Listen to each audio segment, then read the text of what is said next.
दोस्तों आज हम बात कर रहे हैं 905 नंबर सब्जेक्ट की, जिसका नाम है प्रोफिशिएंसी इन इंग्लिश। तो इस क्वेश्चन पेपर के हम जो महत्वपूर्ण प्रश्न हैं, जो कि एमसीक्यू रूप में भी देखेंगे और आपका सब्जेक्टिव रूप में भी देखेंगे। तो चलिए शुरू करते हैं एमसीक्यू प्लस सब्जेक्टिव क्वेश्चंस को। पहले क्वेश्चन से स्टार्ट करते हैं। पहला क्वेश्चन पूछा गया है, English is our dash language. तो ये अंग्रेजी भाषा हमारी कैसी भाषा है? तो अंग्रेजी भाषा जो है ये हमारी इंटरनेशनल लैंग्वेज है, यानी कि यहाँ पे आपका सी ऑप्शन करेक्ट होगा, इंटरनेशनल। इसके बाद जो नेक्स्ट क्वेश्चन है, इसमें पूछा गया आपसे, select the correct alternative which method is not mean to improve spelling. इसमें से कौन सा मेथड जो है वो स्पेलिंग को इम्प्रूव करने के लिए नहीं है? तो हमारा सही आंसर हो जाएगा इसमें डायरेक्ट मेथड। डायरेक्ट मेथड जो है ये हमारे स्पेलिंग को इम्प्रूव नहीं करती है। नेक्स्ट जो क्वेश्चन है उसकी बात करते हैं। यहाँ पूछा गया, what is the common problem of our schools. हमारे स्कूल्स की कॉमन प्रॉब्लम क्या है? तो यहाँ पर जो है, अगर हम ऑप्शंस देखें तो यहाँ पे बोला गया है, neglect of corrections, defective examinations, over crowded classrooms, lack of audio visual aids. वैसे तो होने चाहिए इसमें सारे, लेकिन ऑल द ऑप्शंस नहीं है। लेकिन हमारी सबसे कॉमन प्रॉब्लम जो स्कूल्स में है, ओवर क्राउडेड क्लासरूम्स, यानी भीड़ भरी जो है कक्षा जो है हमारे कॉमन प्रॉब्लम है स्कूल्स की। सबसे ज़्यादा विद्यार्थी जो एक ही क्लास में बहुत सारे विद्यार्थी बैठे रहते हैं। इसके बाद जो नेक्स्ट क्वेश्चन इसमें पूछा गया है, which is not the specific aim of teaching pros.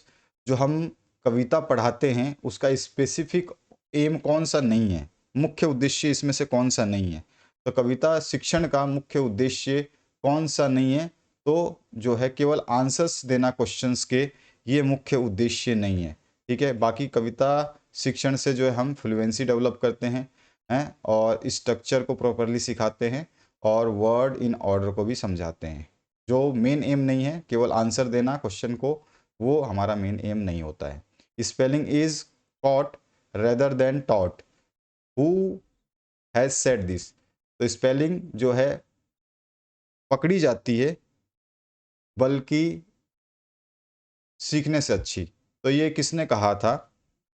तो ये spelling is caught rather than taught, ये जो एक स्टेटमेंट दिया था, ये दिया था W.S. थॉम्पसन ने। तो यहाँ पे जो है सी ऑप्शन करेक्ट हो जाता है।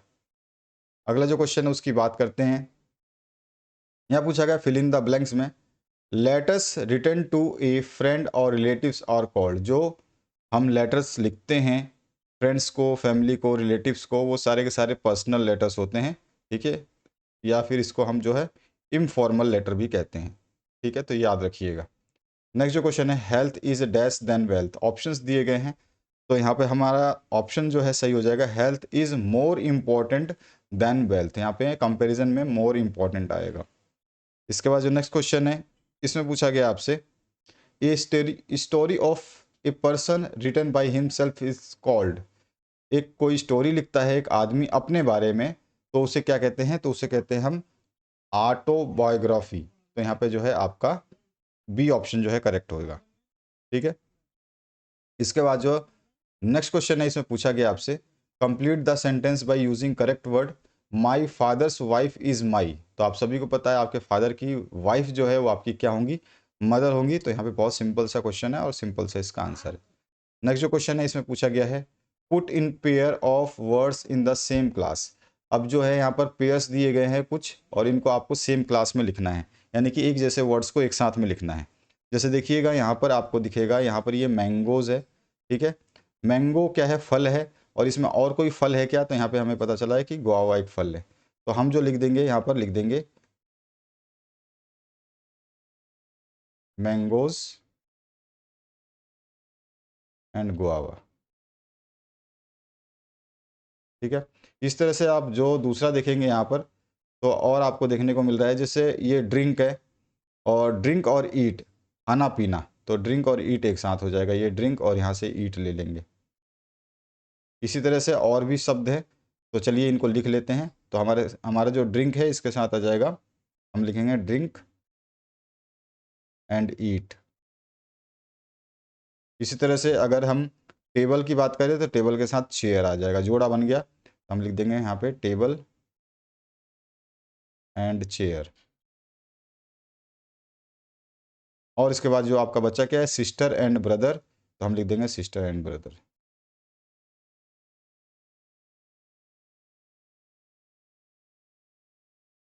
ठीक है, तो इस तरह से ये आपको बनाना था। नेक्स्ट जो क्वेश्चन है इसमें पूछा गया है, in which of the following countries English is not the first language. तो यहाँ पर जो है इंग्लिश किस देश में या किस देश की प्रथम भाषा नहीं है, तो हम बोलेंगे ऑस्ट्रिया। ऑस्ट्रिया की प्रथम भाषा नहीं है। नेक्स्ट जो क्वेश्चन है उसकी बात करते हैं। यहाँ पूछा गया है the number of diphthongs English are. तो नंबर ऑफ डिफ्थोंग्स जो इंग्लिश में होते हैं वो टोटल 8 होते हैं। ठीक है, आपके सिलेबस को अपग्रेड कर दिया गया तो कभी कभी इसमें 9 का भी ऑप्शन आता है, तो 8 इज द राइट आंसर। इसके बाद जो नेक्स्ट क्वेश्चन है, who has said reading make a full man. मतलब पढ़ना जो है एक पूर्ण व्यक्तित्व बनाता है, तो ये किसने कहा था, तो ये फ्रांसिस बेकोन ने कहा था, तो यहाँ पे ए ऑप्शन करेक्ट हो जाएगा। इसके बाद जो नेक्स्ट क्वेश्चन है इसमें एक चीज बताई गई है, words that sounds the same and spelled the same but have different meaning are called हाइनोमिन।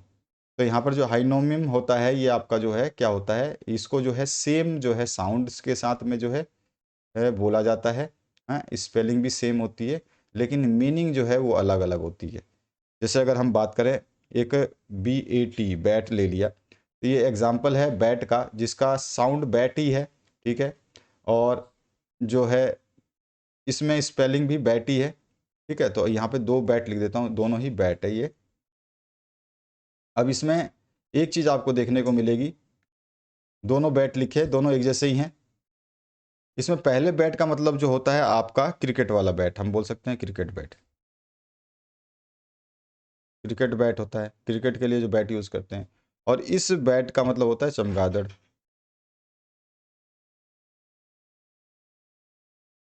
ठीक है,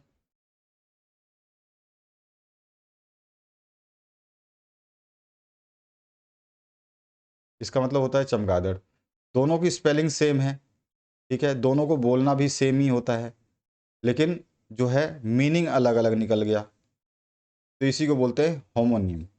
ठीक है, तो ये चीज़ आपको याद रखनी है, इसलिए मैंने यहाँ पे लिखा है। और एक चीज़ और आपसे पूछता है, डिग्री ऑफ ऑब्जेक्टिव या adjective, sorry, degree of adjective कितनी होती है, तो 3 होती है। एक होती है पॉजिटिव, एक होती है कंपैरेटिव और एक होती है सुपरलेटिव। ये 3 होती है, फर्स्ट सेकंड एंड थर्ड, ये आपको याद रखना है। डिग्री ऑफ एडजेक्टिव जो है वो कितनी होती है, 3 होती हैं टोटल, और तीनों के नाम जो है यहाँ पे मैंने दिए हुए हैं। एक होता है पॉजिटिव, एक कंपैरेटिव और एक होता है superlative. To know a new language it is urgent that learner know it. अगर आपको एक नई भाषा सीखनी है तो जो सीखने वाला व्यक्ति है वो कैसे सीखेगा, तो सोशली सीखेगा। यहाँ पे जो है इसका सोशली जो है सही आंसर हो जाएगा। सोशली कैसे, यानी कि समाज में समूह में सीखेगा। सोशली जो है इंटरेक्शन करके एक नई भाषा को आसानी से सीख सकता है। इसके बाद जो नेक्स्ट क्वेश्चन है उसकी बात करते हैं। यहाँ पर पूछा गया आपसे, we write the spoken word, the written word और the printed word are nothing but a symbol of spoken words. जो हम कुछ बोलते हैं या जो कुछ लिखते हैं या प्रिंट करते हैं वो क्या है, सिंबल है। जो हम बोलते हैं उसका एक सिंबल होता है, जैसे कि F जो है एक सिंबल है, G एक सिंबल है। तो ये इसका ये जो स्टेटमेंट है ये किसने दिया था, तो FG फ्रेंच ने दिया था ये। तो यहाँ पे आपका ए ऑप्शन जो है करेक्ट हो जाएगा। ठीक है, यहाँ पे ए ऑप्शन जो है आपका करेक्ट हो जाता है। नेक्स्ट जो क्वेश्चन है उसकी बात करते हैं। यहाँ पूछा गया है, among the 4 skill of language writing came at. तो राइटिंग कौन सी पोजीशन पे आता है, फर्स्ट प्लेस पे, सेकंड पे, थर्ड पे या फोर्थ पे। तो आपको 4 ऑप्शंस दिए गए हैं। तो इसमें पूछा गया है फोर्थ नंबर पे जो है, 4 स्किल्स जो दिए गए हैं इसमें से पूछा गया है कि राइटिंग जो है ये राइटिंग कौन से नंबर पे आता है। तो देखिए फर्स्ट प्लेस पे जो है वो स्पीकिंग आता है। फर्स्ट प्लेस पे, फर्स्ट नंबर पे हम बोलना सीखते हैं, यहाँ पे स्पीकिंग जो है ये आता है। स्पीकिंग यानी कि हम बोलते हैं, नहीं सॉरी, हम जो है पहले हम हाँ ठीक है, स्पीकिंग फर्स्ट प्लेस पे आता है। सेकंड प्लेस पे है जो लिसनिंग आता है। यहाँ पर जो फर्स्ट हम करते हैं वो स्पीकिंग नहीं बल्कि लिसनिंग होती है, मतलब हम सुनते हैं। यहाँ पे हमारा लिसनिंग आएगा, ठीक है, फर्स्ट प्लेस पे लिसनिंग होता है, ठीक है। हमेशा लिसनिंग मतलब हम पहले फर्स्ट स्टेज पे लिसनिंग, सेकंड स्टेज पे हमारा स्पीकिंग आता है। थर्ड स्टेज जो है, थर्ड हम बोलते हैं तो उसको बोलते हैं हम रीडिंग, और फोर्थ प्लेस पे आता है हमारा राइटिंग, ठीक है। तो ये हमारे जो है प्लेसेस हैं। तो यहाँ पे फोर्थ प्लेस पे कौन सा आया, फोर प्लेसेस में राइटिंग कौन से नंबर पे आया, तो फोर्थ प्लेस पे आया। तो हमारा जो ऑप्शन है वो कौन सा हो जाएगा, तो ऑप्शन नंबर जो हमारा सही हो जाएगा सी। सी ऑप्शन जो है करेक्ट हो जाएगा, ठीक है। तो यही हमसे पूछा गया है। अब नेक्स्ट क्वेश्चन जो है आप उसकी बात करते हैं। यहाँ पूछा गया है correct the choose the correct option. तो करेक्ट ऑप्शन कौन सा होगा, इसमें से हमें चूज करना है। Which of the following group does not belong to the organ of speech. तो यहाँ पे ऑर्गन ऑफ स्पीच में कौन सा जो है ग्रुप नहीं आता है, ये आपसे पूछा गया है। तो ऑर्गन ऑफ स्पीच में कौन सी चीज़ नहीं आती, यानी कि आप जो है अपने ऑर्गन यानी कि आपका जो तंत्रिका तंत्र है वो बोलने के लिए कौन सा इसमें से इस्तेमाल नहीं करते हैं। तो रेस्पिरेटरी सिस्टम जो है ये आपका बोलने के समय उपयोग किया जाता है, जो सांस लेते हो उस नलिका से आप बोलते हो, ठीक है। इसी तरह से फोनोटिक सिस्टम और आर्टिकुलरी सिस्टम ये भी उपयोग में आता है। डाइजेस्टिव सिस्टम जो है ये खाना पचाने वचाने काम आता है। तो यहाँ पे सी ऑप्शन जो है करेक्ट हो जाएगा। इसके बाद जो है the number of diphthongs in English are. तो मैंने बताया था कि डिफ्थोंग्स जो है नंबर ऑफ 8 होते हैं, लेकिन अपडेटेड जो है उसके हिसाब से यहाँ पे 9 दिया गया है, वैसे 8 होता है। तो यहाँ पे ए ऑप्शन करेक्ट होता है। नेक्स्ट जो क्वेश्चन है उसकी बात करें। यहाँ पूछा गया king Ashoka dash for a long journey. तो यहाँ पर जो है वो लॉन्ग जर्नी के लिए निकला, तो सेट आउट यहाँ पे डी ऑप्शन करेक्ट हो जाएगा। इसके बाद जो है next question, there are dash bird on the tree. तो यहाँ पे मच मैनी डैश आर है, आर के साथ तो बहुत सारे बर्ड्स हैं। तो यहाँ पे कौन से क्या चीज़ आ जाएगा, यहाँ पे मैनी वर्ड्स आ जाएगा, बी ऑप्शन करेक्ट हो जाएगा। The teacher came dash the class. तो टीचर कक्षा में आया, तो इनटू द क्लास हो जाएगा। तो यहाँ पे ए ऑप्शन करेक्ट होगा। नेक्स्ट जो क्वेश्चन है उसकी बात करते हैं। The second language L2 is dash. तो ऑप्शंस जो दिए गए हैं, तो सेकेंड लैंग्वेज L2 जो है वो आपका कॉट किया जाता है यानी कि पकड़ा जाता है, ब्रॉट यानी लाया जाता है, टॉट यानी पढ़ाया जाता है, ब्रॉट यानी बॉट यानी खरीदा जाता है। तो सेकेंड लैंग्वेज जो है वो क्या होता है, टॉट यानी पढ़ाया जाता है। तो यहाँ पे जो है आपका सी ऑप्शन करेक्ट हो जाएगा। Speaking is a dash skill. तो स्पीकिंग जो है वो कैसा स्किल है, तो स्पीकिंग जो हम बोल रहे हैं यानी प्रोड्यूस कर रहे हैं, तो इसको हम प्रोडक्टिव स्किल बोलते हैं या एक्सप्रेसिव स्किल बोलते हैं, ठीक है। तो हमारा जो है ए ऑप्शन करेक्ट हो जाएगा, ए ऑप्शन करेक्ट हो जाएगा। और रिसेप्टिव स्किल अगर पूछता है, तो रिसेप्टिव स्किल जो होता है वो हमारा ग्रहण करने की क्षमता होती है, जिसको हम लिसन करते हैं। लिसनिंग जो है, लिसनिंग इसमें अगर रिसेप्टिव स्किल पूछेगा तो लिसनिंग आ जाएगी, ठीक है। और प्रोडक्टिव स्किल को ही पैसिव स्किल भी कहते हैं, याद रखिएगा। सॉरी, एक्टिव स्किल कहते हैं। प्रोडक्टिव स्किल को एक्टिव स्किल कहते हैं और लिसनिंग स्किल को पैसिव स्किल कहते हैं। इसी को पैसिव स्किल भी कहा जाता है, ये आप याद रखेंगे। और इसी को, ये प्रोडक्टिव स्किल है, इसी को एक्टिव स्किल भी कहा जाता है। चलिए आगे और मैं बताऊंगा। Complete the stages of teaching. जिससे इसमें स्टेज दिया गया है, पहले आता है प्री रीडिंग, फिर आता है आपका वाइल रीडिंग, फिर आपका जो थर्ड आता है एंड डैश में दिया है उसको बोलते हैं हम पोस्ट रीडिंग, ठीक है। इसके बाद जो नेक्स्ट क्वेश्चन है, the biographical sketch gives a brief overview of a. तो बायोग्राफी जो है अब किसी पर्सन की लाइफ के बारे में होती है। तो यहाँ पे जो है बी ऑप्शन करेक्ट होता है। नेक्स्ट जो क्वेश्चन है, dash is the term use to indicate whether the subject is doing और रिसीविंग द एक्शन। इसमें से कौन सा एक वर्ड है जो आपको ये बताता है कि जो व्यक्ति है जो करता है वो कुछ कर रहा है या वो रिसीव कर, मतलब कुछ कर रहा है या फिर वो करने का एक्शन जो है वो रिसीव ग्रहण कर रहा है। तो यहाँ पे वॉइस जो है वो वॉइस यूज किया जाता है। Voice is the term use to indicate whether the subject is doing और रिसीविंग द एक्शन। तो यहाँ पे voice is the right answer. Next जो क्वेश्चन है उसकी बात करते हैं। Diphthongs are also known as. तो डिफ्थोंग्स को क्या बोलते हैं, तो डिफ्थोंग्स को हम जो है यहाँ पे इम्प्योर वॉवेल्स बोलते हैं डिफ्थोंग्स को, इम्प्योर वॉवेल्स के नाम से भी जाना जाता है। इसका दूसरा नाम याद रखेंगे, डिफ्थोंग्स का जो है इम्प्योर वॉवेल कहा जाता है, और इसकी संख्या 8 होती है, जैसा कि मैं अभी अभी आपको बता चुका हूँ, ठीक है ना। इसके बाद देखिए एक और चीज़ मैंने बताया, प्योर वॉवेल्स जो होते हैं ये आपके कितने होते हैं, 12 होते हैं, ये भी आपको याद रखना है। डिफ्थोंग्स जो है उसको हम क्या बोलते हैं, इम्प्योर वॉवेल्स बोलते हैं, जिनकी संख्या 8 होती है। और प्योर वॉवेल्स जो है इनकी संख्या 12 होती है, मैंने आपको ये बताने के लिए लिखा है, ये याद रखिएगा। ये मोनोथोंग्स होते हैं। नेक्स्ट जो है, which of the following method improves pronunciation. तो अगर आपकी प्रोनाउंसिएशन इम्प्रूव करनी है तो इसमें से कौन सा मेथड जो है आपके काम आएगा। तो इमिटेशन मेथड से भी प्रोनाउंसिएशन आपका जो सुधरेगा, सब्सिडरी मेथड से भी यूज सुधरेगा, और फोनेटिक मेथड से भी प्रोनाउंसिएशन जो है आपका सुधरेगा। तो यहाँ पे ए बी सी तीनों ही सही हो जाएंगे, ऑल ऑफ द अबव। अब इसके बाद जो नेक्स्ट क्वेश्चन है इसमें पूछा गया, meaning of grammar is the set of formal pattern in which the words of a language are arranged in order to convey larger meanings। तो जो है ग्रामर जो है ये सेट होता है एक फॉर्मल पैटर्न का, जिसमें वर्ड जो है किसी लैंग्वेज का वो अरेंज किया जाता है एक पर्टिकुलर मैसेज देने के लिए, उसका मीनिंग देने के लिए। हु सेड दिस स्टेटमेंट, तो इसको कहा था डब्ल्यू नेल्सन ने। डब्ल्यू नेल्सन जो है ये शॉर्ट फॉर्म में नाम दिया गया, इसका नाम पूरा है WN फ्रांसिस। तो यहाँ पे फ्रांसिस आ जाए तो ये गलती मत कर देना कि आपने तो नेल्सन बताया था, फ्रांसिस लिख दिया है। एन का फुल फॉर्म जो है नेल्सन होता है, W का मतलब डब्ल्यू, एन का नेल्सन, और पूरा नाम है फ्रांसिस। WN फ्रांसिस जो है पूरा नाम है, और वैसे है डब्ल्यू नेल्सन फ्रांसिस। तो ये आपको ध्यान रखना है। Which of the following is the kind of verb. तो कौन सा इसमें से वर्ब है। तो देखो वर्ब के ये सारे प्रकार हैं। ट्रांजिटिव वर्ब भी होता है, इंट्रांजिटिव वर्ब भी होता है, और ऑक्सिलरी वर्ब भी होता है। तो ये तीनों के तीनों जो है काइंड है वर्ब के। तो यहाँ पर जो है आपका डी ऑप्शन करेक्ट हो जाता है। नेक्स्ट जो क्वेश्चन है उसकी बात करते हैं। इसमें पूछा गया है, वोकॉइड्स आर ऑल्सो नॉन एज। तो वोकॉइड्स को प्योर वोवेल्स बोला जाता है। वोवेल्स को हम क्या बोलते हैं, स्वर बोलते हैं। वोकॉइड्स का दूसरा नाम जो है प्योर वोवेल्स भी है। इसके बाद जो नेक्स्ट क्वेश्चन है इसमें पूछा गया है,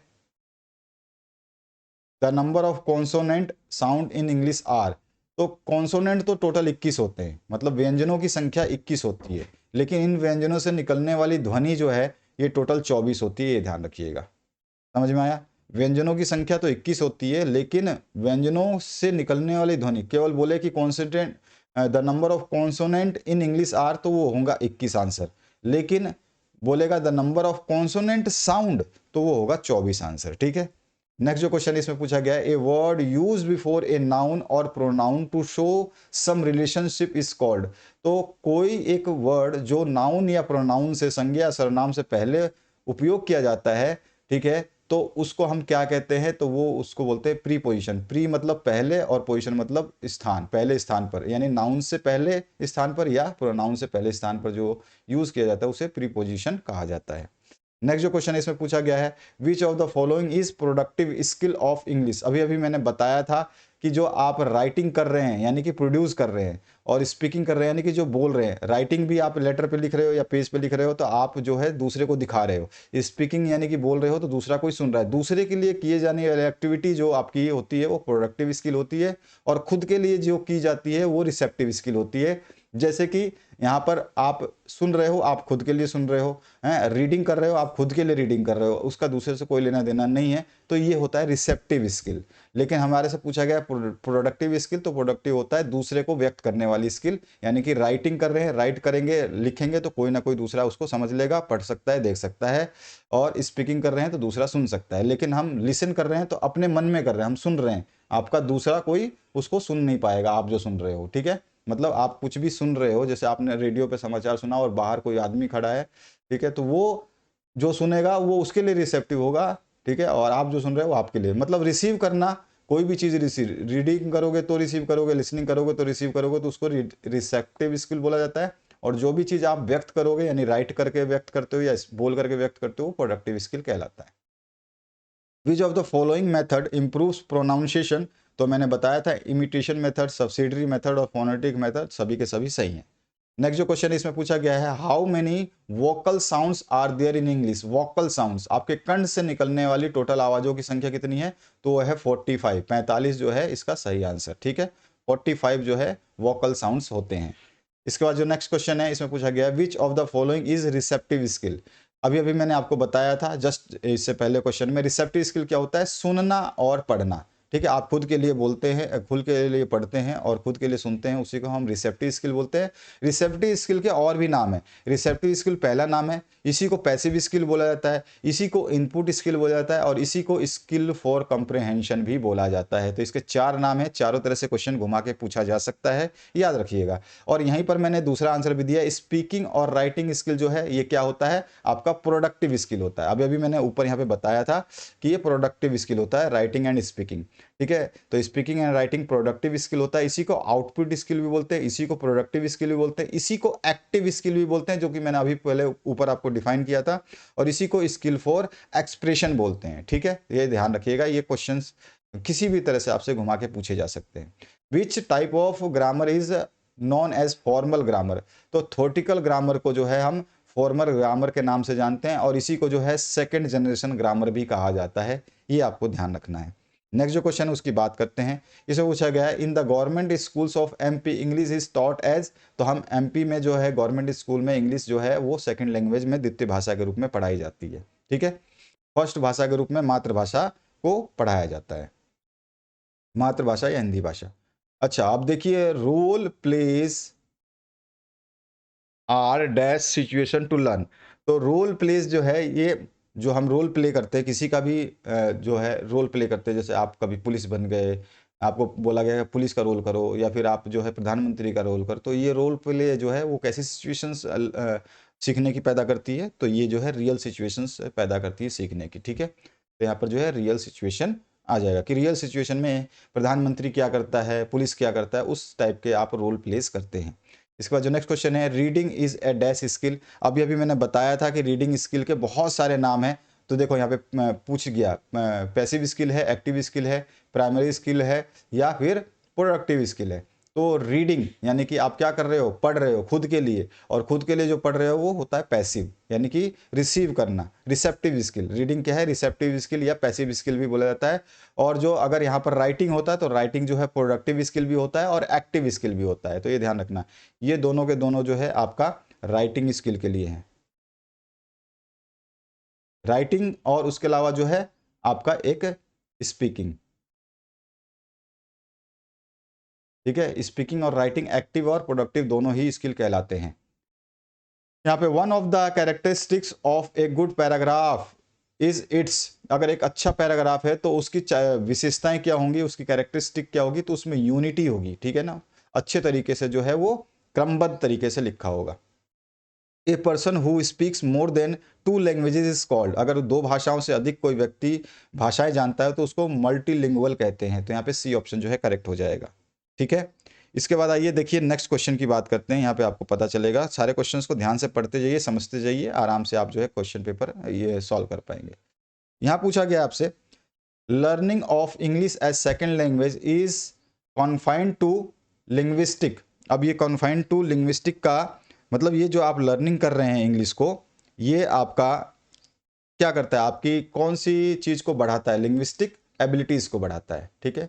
अगर आप जो है सेकंड लैंग्वेज में इंग्लिश को जो है आप लर्न करते हैं तो ये आपकी लिंग्विस्टिक एबिलिटी को बढ़ाता है, आपके एबिलिटी को बढ़ाता है। तो यहाँ पे जो है सी ऑप्शन करेक्ट हो जाएगा। Find out the foreign language out of the following.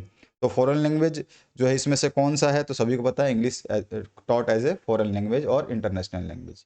English is our dash language, तो अभी भी मैंने बताया था ये कैसी लैंग्वेज है, इंटरनेशनल लैंग्वेज है। नेक्स्ट जो क्वेश्चन है इसकी बात करते हैं, to know a new language it is urgent that that learners know in socially. सामाजिक रूप से जो है सीखें। एक नई भाषा को अगर कोई सीखना चाहता है, सीखने वाला व्यक्ति, तो वो सोशली सीखे, ठीक है। तो यहाँ पे जो है सोशली इसका सही आंसर हो जाएगा।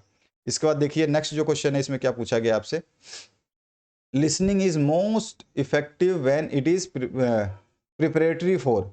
अब लिसनिंग जो है मोर इफेक्टिव कब होगा, जब जो है ये आप प्रिपेयर कर रहे हैं स्पीकिंग के लिए। तो यहाँ पे जो ए ऑप्शन करेक्ट हो जाएगा। Word method of teaching reading facility. तो यहाँ पे वर्ड मेथड जो है ये रीडिंग फैसिलिटीज़ को क्या करता है, तो यहाँ पर जो हमारा हो जाएगा ये क्या करता है, word method of teaching reading facilities. तो यहाँ पर जो है ये क्या करेगा, वर्ड मेथड जो है आपका स्पीकिंग फैसिलिटीज़ को करता है। यहाँ पे सी ऑप्शन करेक्ट हो जाएगा। इसके बाद जो नेक्स्ट क्वेश्चन है, the smallest meaningful unit of language is, सबसे स्मॉलेस्ट मीनिंगफुल यूनिट लैंग्वेज की, भाषा की क्या होती है, वो होती है सेलेबल। ठीक है, तो यहाँ पर जो है ए ऑप्शन करेक्ट हो जाएगा। नेक्स्ट जो क्वेश्चन है इसमें पूछा गया है, the stress of speaking is born of, तो स्ट्रेस ऑफ स्पीकिंग, जब आप स्पीकिंग करते हो तो ये इसका जो मेन स्ट्रेस जो है बॉर्न कहाँ से होता है, वो लिसनिंग से होता है। ठीक है, ठीक है, लिसन, पहले आप सुनते हो फिर जो है आप क्या करते हो, स्पीकिंग करते हो। तो लिसनिंग फर्स्ट है आपका, ठीक है ना, और स्पीकिंग सेकंड है। ठीक है, और रीडिंग जो है वो थर्ड है, और राइटिंग जो है वो फोर्थ है। क्लियर। नेक्स्ट जो क्वेश्चन है उसकी बात करते हैं। यहाँ पूछा गया है, writing can be made made beautiful by imparting to letters there. अब जो है राइटिंग को आप जो है ब्यूटीफुल बना सकते हो, तो कैसे बना सकते हो, शेप और साइज के हिसाब से। ठीक है ना, शेप और उसकी साइज कैसी है, बी ऑप्शन सही है। इसके बाद आइए next question, intensive reading lays stress on mastery of, intensive reading जो आप गहन पठन करते हो तो ये जो है आपका किस पे मास्टरी हासिल करवाती है, आपके लैंग्वेज पे। ठीक है ना, लैंग्वेज पे जो है ये मास्टरी हासिल करवाती है। और यहाँ पे पूछा गया है, silent features of silent reading are, तो जो है साइलेंट रीडिंग जो हम मौन पठन करते हैं तो उसकी कौन सी खासियत है, तो हम बोलते हैं कि जो है इसमें साइलेंट रीडिंग करते हैं तो हम लिप्स को और हेड को नहीं हिलाते हैं, तो no movement of lips and head, यहाँ पे बी ऑप्शन जो है करेक्ट हो जाएगा। अगला जो प्रश्न है इसमें पूछा गया है, रीडिंग स्किल आर, तो रीडिंग स्किल कौन कौन सी होती हैं इसमें से आपको बतानी है। तो ठीक है, तो रीडिंग जो है हम स्किमिंग भी करते हैं, स्कैनिंग भी करते हैं, और स्पीड रीडिंग भी करते हैं, तो ये सारे के सारे सही हैं यहाँ पर। अरे इसके बाद जो है, one of the most effective means of language learning is, तो लैंग्वेज अगर आपको लर्न करनी है तो सबसे बढ़िया जो है यहाँ पर क्या होगा, तो सबसे, अगर आपको लर्न करना है लैंग्वेज को किसी को, तो सबसे पहले आपको लिसनिंग ढंग से सुनना होगा, बी ऑप्शन करेक्ट होगा। Intensive reading is also called, intensive जो गहन पठन है इसको हम क्या बोलते हैं, तो गहन पठन मतलब हम डिटेल में पढ़ते हैं, तो डिटेल स्टडी कहलाती है, सी ऑप्शन करेक्ट हो जाएगा। इसके बाद जो नेक्स्ट क्वेश्चन है, scanning is of great importance to, scanning जो है ये किसको इंपॉर्टेंस देता है, तो स्कैनिंग जो है वो स्कैनिंग जो है एग्जीक्यूटिव लेवल पे, एडमिनिस्ट्रेशन लेवल पे और प्रोफेशनल लेवल पे है, ग्रेट इंपॉर्टेंस देता है, तो यहाँ पे ऑल ऑफ द अबव आ जाएगा। इसके बाद जो नेक्स्ट क्वेश्चन है, aim of teaching reading is to, तो मुख्य उद्देश्य क्या है जो है रीडिंग सिखाना। ठीक है, रीडिंग सिखाने का मुख्य उद्देश्य क्या है, तो रीडिंग सिखाने का मुख्य उद्देश्य है कि रीड करे अंडरस्टैंडिंग के साथ, तो बी ऑप्शन सही हो जाएगा, टू रीड विद अंडरस्टैंडिंग, पढ़ो लेकिन समझदारी के साथ, अंडरस्टैंड करके। In intensive reading the presentation starts with, तो जब इंटेंसिव यानी गहन पठन करते हैं तो प्रेजेंटेशन कैसे स्टार्ट होता है, मॉडल रीडिंग बाय टीचर के हिसाब से। ठीक है, जो पहले एक बार टीचर पढ़ के बताएगा उसके हिसाब से फिर बच्चे पढ़ते हैं, तो डी ऑप्शन जो है करेक्ट हो जाएगा। नेक्स्ट जो क्वेश्चन है इसमें पूछा गया है, पब्लिक अनाउंसमेंट्स बाय डैश, तो पब्लिक का अनाउंसमेंट जो है वो किसके द्वारा होता है, पब्लिक अनाउंसमेंट जो हम जनता के लिए अनाउंसमेंट करते हैं वो सबसे ज़्यादा जो है रेडियो के माध्यम से होता है। ठीक है, तो यहाँ पर जो है ए ऑप्शन जो है करेक्ट हो जाएगा। Reason of retardation in rating the correct habit of speaking English is, तो रीज़न जो है आपका मंदता आती है जो है, ठीक है, करेक्ट आपकी जो हैबिट है इंग्लिश की, स्पीक कर रहे हो, अगर आप इंग्लिश स्पीक कर रहे हो, ठीक है ना, उसकी अगर उसकी रेटिंग में जो है क्या आती है, रिटार्डेशन आती है, मंदता आती है, यानी कमी आती है। ठीक है, तो ये किस वजह से आ सकती है, तो रीजनल इन्फ्लुएंस, जो आपका प्रादेशिक जो आसपास का वातावरण है, आपकी फिजिकल कोई डिसेबिलिटीज़ है, और रिट्रैक्शन इनहिबिटेशन है। ठीक है, तो इस सब चीज़ों की वजह से जो है आपकी मंदता आ जाएगी, गति जो स्पीकिंग की है लैंग्वेज की, तो यहाँ पे ऑल ऑफ द अबव सही आंसर हो जाएगा। नेक्स्ट जो क्वेश्चन इसमें पूछा गया है, we write the spoken words, the written words और the printed words are nothing but a symbol of spoken words, अभी मैंने कहा था this statement is given by, तो मैंने कहा था इसका आंसर हो जाए FG फ्रेंच, तो यहाँ पे जो है ये ऑप्शन करेक्ट होगा। अगला जो क्वेश्चन है, dash is the our major window on the modern world, ये जो है कौन सा मेजर विंडो है मॉडर्न वर्ल्ड का, तो इंग्लिश जो है वो हमारा मॉडर्न वर्ल्ड का क्या है, विंडो है। इसके बाद जो नेक्स्ट क्वेश्चन है, English is our major window on the world modern world who says. अब ये स्टेटमेंट जो अभी हमने पढ़ा इसको किसने दिया था, तो इसको दिया था पंडित नेहरू ने।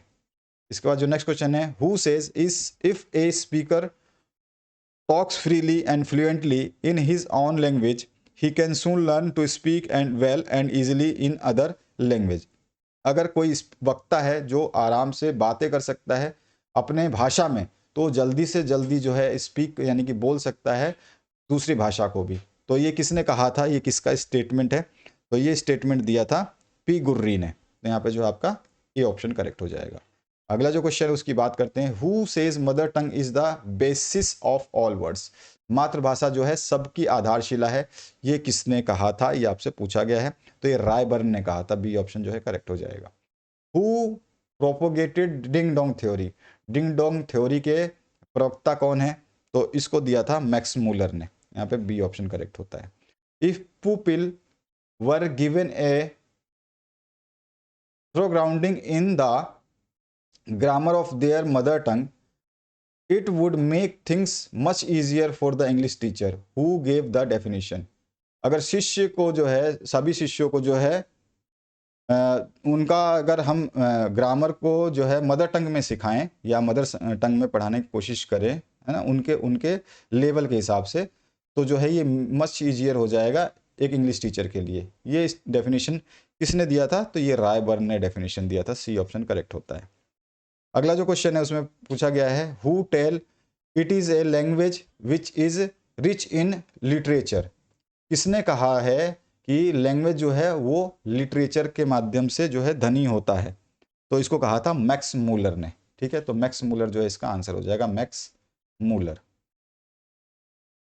नेक्स्ट जो क्वेश्चन है, mention the writer of the following book out of alternatives given the teaching of English as a foreign language.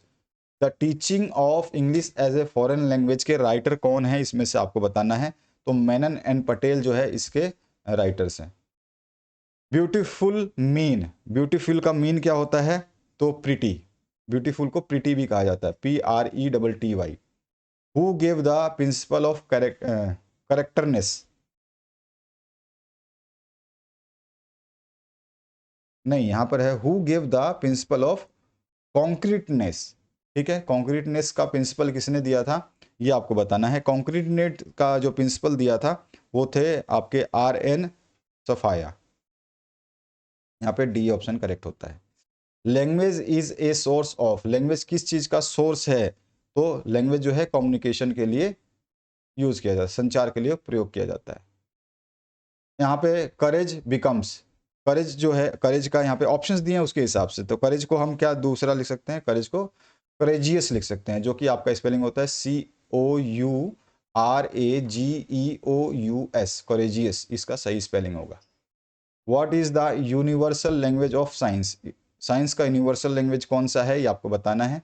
तो साइंस का यूनिवर्सल लैंग्वेज क्या है, सभी जगह पे साइंस जो है वो इंग्लिश में बोली जाती समझी जाती है, तो इंग्लिश जो है इसकी यूनिवर्सल भाषा हो गई, मतलब पूरे संसार की भाषा साइंस की क्या हो गई, इंग्लिश। लैंग्वेज इज डैश, तो लैंग्वेज क्या है, तो लैंग्वेज जो है कि स्पीच है, तो यहाँ पे सी ऑप्शन करेक्ट हो जाएगा। इसके बाद जो नेक्स्ट क्वेश्चन इसमें पूछा गया, ए child learns his mother tongue easily by way of. तो मदर जो चिल्ड्रन है वो लर्न करता है मदर टंग इजिली किसके द्वारा, तो हम बोलेंगे जो चाइल्ड जो है वो, हाँ ठीक है, तो ये चाइल्ड जो है, a child learns his mother tongue easily by way of P Gurrey. P Gurrey के अनुसार जो है चाइल्ड जो है वो किसी भी लैंग्वेज को इजीली लर्न करता है मदर टंग के द्वारा, पी गुर्री। उसके बाद जो नेक्स्ट क्वेश्चन है इसमें पूछा गया है, language is the vehicle of our thoughts and feelings. हमारी सोच और हमारी भावनाओं का जो है गाड़ी है language, and of our stories whether true और नॉट, और हमारी कहानियों का भी, भले ही वो कहानी सच है या झूठी। Grammar is the machinery by which that vehicle is set in motion, और वो ग्रामर जो है इस गाड़ी का जो है क्या है, मशीन है। Who gave the this definition, तो ये डेफिनेशन जो है पूरी की पूरी किसने दी थी, तो ये दी थी मेनन और पटेल ने, तो बी ऑप्शन जो है करेक्ट हो जाता है। Translation is of dash type, translation कितने टाइप्स के होते हैं, तो ट्रांसलेशंस जो हैं वो आपके 3 टाइप्स के होते हैं, बी ऑप्शन करेक्ट होता है। नेक्स्ट जो क्वेश्चन है इसमें पूछा गया how many types of grammar are there, तो ग्रामर के कितने टाइप्स हैं, तो ग्रामर के 5 प्रकार हैं, तो यहाँ पे 5 जो है इसका आंसर हो जाएगा। ठीक है, नेक्स्ट जो क्वेश्चन है इसमें पूछा गया है we write the spoken words, the written और printed words are nothing but a symbol of spoken words, this statement अभी भी मैंने बताया था FG फ्रेंच का है, तो यहाँ पे ए ऑप्शन करेक्ट हो जाता है। नेक्स्ट जो क्वेश्चन है उसकी बात करते हैं, यहाँ पूछा गया आपसे reason of retardation in rating the correct habit of speaking English, अभी अभी मैंने आपको थोड़ी देर पहले ये क्वेश्चन कराया था, तो रीजन ऑफ रिटार्डेशन क्या होगा, तो रिटायरेशन किस वजह से होगा भाई, रीजनल आपके जो सामाजिक भाषा आप उसका उपयोग कर रहे हैं, ठीक है, आसपास के वातावरण, फिजिकल आप फिजिकल रूप से जो है परेशान है, तो भी ये सब चीज़ें मंदता देखने को मिलेगी, ऑल ऑफ द अबव सही हो जाएगा। Which is the sentence called falling intonation, falling intonation इसमें से कौन सा है, यानी कि गिरते स्वर, जो आप जब बोलते हैं एक तो उठाते हुए आवाज़ में बोलते हैं, उठते हुए आवाज़ में, और एक मंद गति आवाज़ में बोलते हैं, तो यहाँ पे जो है वो कौन सा, please bring me a cup of T, तो हम यहाँ पर जो है देखेंगे ध्यान से, तो यहाँ पे क्या बोला जाएगा, please bring me a cup of tea, bring me some book soon, take this book, all the above, तो यहाँ पर जो है फॉलिंग की बात कर रहा है, मतलब हमारी गति मंद हो जा रही है, बोलने की जो है स्तर धीरे हो रहा है, तो वहाँ पे हम बोल रहे हैं please bring me a cup of T, तो यहाँ पे पहला ही ऑप्शन सही है, फॉलिंग इन नोटेशन का ये एग्जाम्पल है। Reason of retardation in rating the correct habit of speaking English is, तो मैंने बताया था अभी अभी, यहाँ पर ऊपर भी दिया गया है, वही सेम है, all of the above. Next जो क्वेश्चन उसकी बात करते हैं, the sounds of English can be divided into, तो साउंड्स ऑफ इंग्लिश जो है कितने भागों में डिवाइड किया जा सकता है, ये आपको बताना है, तो ये जो है 2 भागों में डिवाइड किया गया है। The sounds of English can divided into 2 parts, which total number of sounds in English language is, तो टोटल नंबर्स ऑफ साउंड कितने होते हैं इंग्लिश में, तो टोटल होते हैं 45 44, ठीक है, अपग्रेडेड जो है आपका 45 हो चुका है, अगर 45 नहीं है 44 आंसर होगा, जैसे कि डिफ्थोंग्स में मैं बताया था 8 भी हो सकता है 9 भी हो सकता है, आपके ऑप्शंस में आएगा वो। Which one of the following is not an organ of speech, आप जो है बोलते हैं तो आप कौन सा इसमें से ऑर्गन यूज़ नहीं करते हो, तो आप देखोगे ध्यान से तो आपको पता चलेगा कि आप जो अपने पैर का इस्तेमाल नहीं करते हो बोलते समय, वोकल कॉर्ड का, टंग का, लिप्स का उपयोग करते हो बोलते समय। In how many steps there are is in silent reading, silent reading यानी मौन पठन आप करते हो तो कितने उसके स्टेप्स हैं वो बताने हैं, तो मौन पठन के 4 स्टेप्स होते हैं, 4 स्टेप्स होते हैं, ठीक है। Reading is a process of sight sound scene, who gave this definition, reading is a process of sight sound scene, तो साउट रीडिंग जो है ये साइट साउंड सीन का प्रोसेस है, यह डेफिनेशन किसने दी थी, तो ये डेफिनेशन वेस्ट की दी हुई है, तो ये ऑप्शन करेक्ट हो जाएगा। Who was the originator of tata theory, tata theory जो है इसके प्रवक्ता कौन है, किसने दिया था, ये पूछा गया है, लुइस एच ग्रे जो है इसका सही आंसर है। Defective text book are a cause of, अगर आपकी पाठ्य पुस्तक ही खराब है तो उसकी वजह से क्या हो जाएगा, पाठ्य पुस्तक खराब होगी तो आप ढंग से पढ़ नहीं पाओगे, आपकी रीडिंग स्किल कम होती जाएगी, जिसको बोलते हैं retardation in reading, C option correct. The link which connects the word method and sentence is, वो लिंक क्या कहलाता है जो वर्ड मेथड और सेंटेंस को जो है कनेक्ट करता है, तो उसको बोलते हैं फ्रेज मेथड, डी ऑप्शन जो है करेक्ट होता है। नेक्स्ट जो क्वेश्चन इसमें पूछा गया है phonic method helps in providing, phonic method जो है वो किस चीज़ में आपको जो है क्या कहते हैं महारत हासिल करता है, या किस चीज़ में हम महारत हासिल करने में सहायता करता है, तो good and proper knowledge of sound, ठीक है, एक गुड और प्रॉपर नॉलेज देता है साउंड की फोनिक मेथड, तो यहाँ पे सी ऑप्शन करेक्ट होता है। Aim of teaching reading is, हम पढ़ाने की जो कला विकसित करते हैं उसका मेन उद्देश्य क्या होता है, तो हम बोलते हैं कि हम जो रीडिंग पढ़ाते हैं वो इसलिए पढ़ाते हैं ताकि बच्चा जो है रीड करे अंडरस्टैंडिंग के साथ, तो बी ऑप्शन जो है करेक्ट हो जाता है। नेक्स्ट जो क्वेश्चन इसमें पूछा गया है in intensive reading the presentation starts with, जब हम गहन पठन करते हैं तो जो प्रेजेंटेशन है वो कैसे स्टार्ट होता है, model reading by the teachers, यानी कि पहले टीचर अध्यापक पढ़ के आपको बताएगा कि ऐसे पढ़ा जाता है। इसके बाद देखिए नेक्स्ट क्वेश्चन, इसमें क्या पूछा गया आपसे, इसमें पूछा गया structural approach is a re-scientific study of the fundamental structures of English language, their analysis and logical arrangement. Who gave this definition? अच्छा, ये एक डेफिनेशन दी गई है स्ट्रक्चरल अप्रोच की। तो ये स्ट्रक्चरल अप्रोच की जो डेफिनेशन दी गई है ये किसके द्वारा दी गई है, ये आपसे पूछा गया है। तो ये जो है दिया गया है ब्रिगविंगटन के द्वारा, ब्रिगविंगटन के द्वारा। तो यहाँ पे जो है सी ऑप्शन करेक्ट हो जाएगा। नेक्स्ट जो सेकंड इसमें क्वेश्चन पूछा गया है, mention the writer of the following book out of alternatives given essentials of English teaching नामक जो है बुक के राइटर कौन है, ये आपसे पूछा गया एसेंशियल्स ऑफ इंग्लिश टीचिंग। तो इसके राइटर जो है आर.के. जैन है, तो ए ऑप्शन जो है करेक्ट होता है। इसके बाद पूछा गया the number of kinds in which script is divided. तो स्क्रिप्ट को, इस जो हम स्क्रिप्ट है, ठीक है, उसको कितने भागों में डिवाइड कर पाते हैं वो नंबर पूछा गया है। तो हमारा जो आंसर हो जाएगा स्क्रिप्ट को 3 भागों में डिवाइड किया गया है, तो बी ऑप्शन करेक्ट हो जाएगा। The advantage of kindergarten method is that. तो किंडरगार्टन मेथड जो है उसका लाभ क्या है ये आपको बताना है। तो ये किंडरगार्टन में जो है बच्चे खेल खेल में सीखते हैं, तो it is based on play way method, ठीक है। तो यहाँ पे सी ऑप्शन जो है करेक्ट हो जाएगा।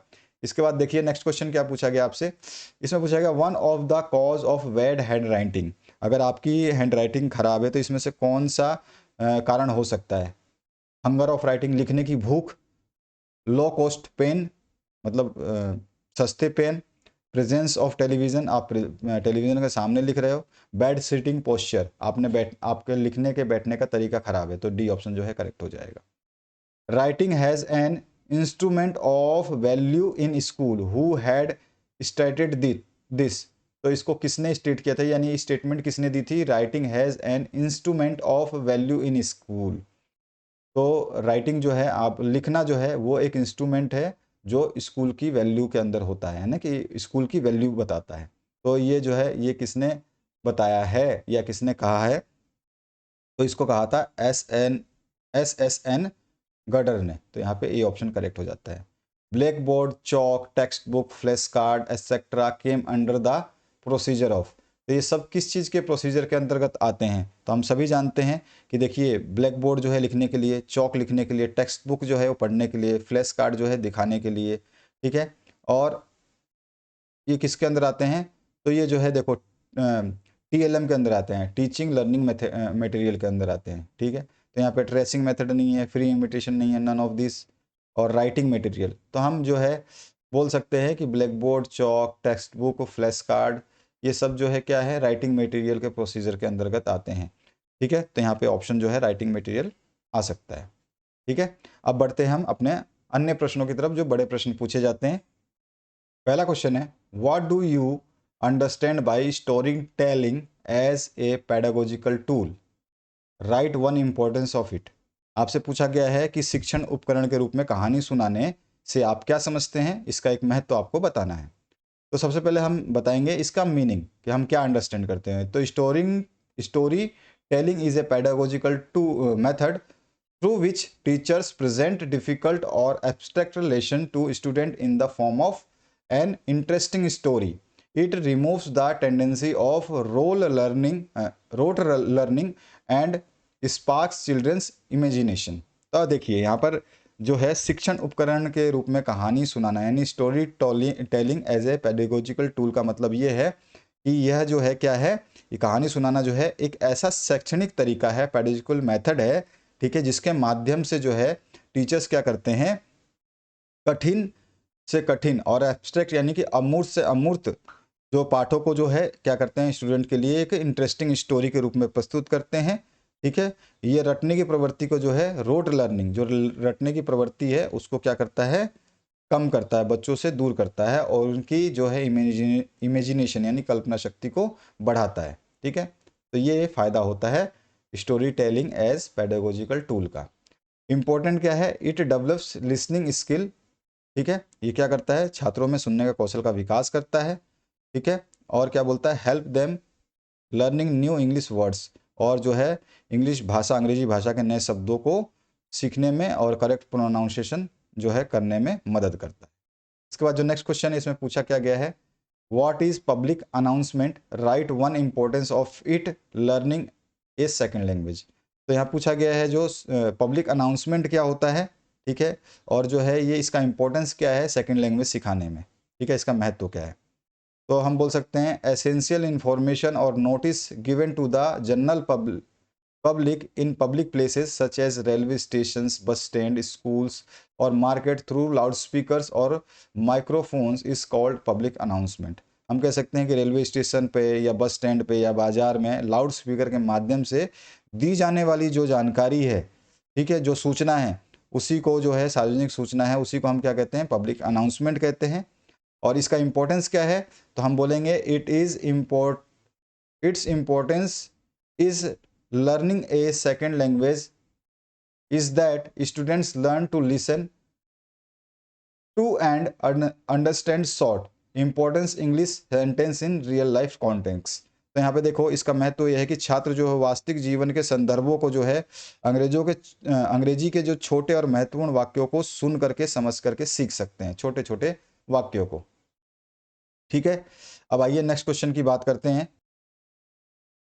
इसमें पूछा गया है what is meant by oral instructions. तो ओरल इंस्ट्रक्शन यानी कि हम मुख से निर्देश देते हैं, मौखिक निर्देश जिसको बोलते हैं। तो मौखिक निर्देश का मतलब क्या है, how are they important for a beginner. तो जो एक बिगिनर है, ठीक है, जो शुरुआती शिक्षार्थी है, उसके लिए कैसे महत्वपूर्ण है। तो सबसे पहले हम मीनिंग बता देते हैं ओरल इंस्ट्रक्शंस का। व्हेन ए टीचर और गाइड एक्सप्लेन्स द मेथड और rules task to students by speaking rather than writing, it is called oral instructions। यानी कि जब कोई शिक्षक या जो गाइड है यानी कि मार्गदर्शक है, वो कुछ लिखे बिना, ठीक है ना, केवल बोल करके जो है छात्रों को किसी कार्य को करने का तरीका या नियम समझा देता है, तो उसे ही हम क्या कहते हैं, ओरल इंस्ट्रक्शंस यानी मौखिक निर्देश कहते हैं।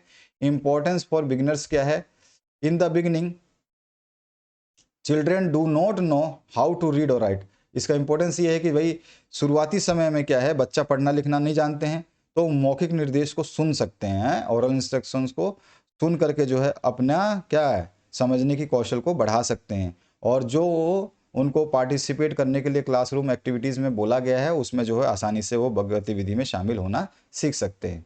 इसके बाद जो नेक्स्ट क्वेश्चन है इसमें क्या पूछा गया, what do you understand bye silent reading. मौन पठन का क्या अर्थ है और इसके जो है इंपॉर्टेंस क्या है, यानी कि महत्व क्या है, एंड बेनिफिट क्या है, लाभ क्या है।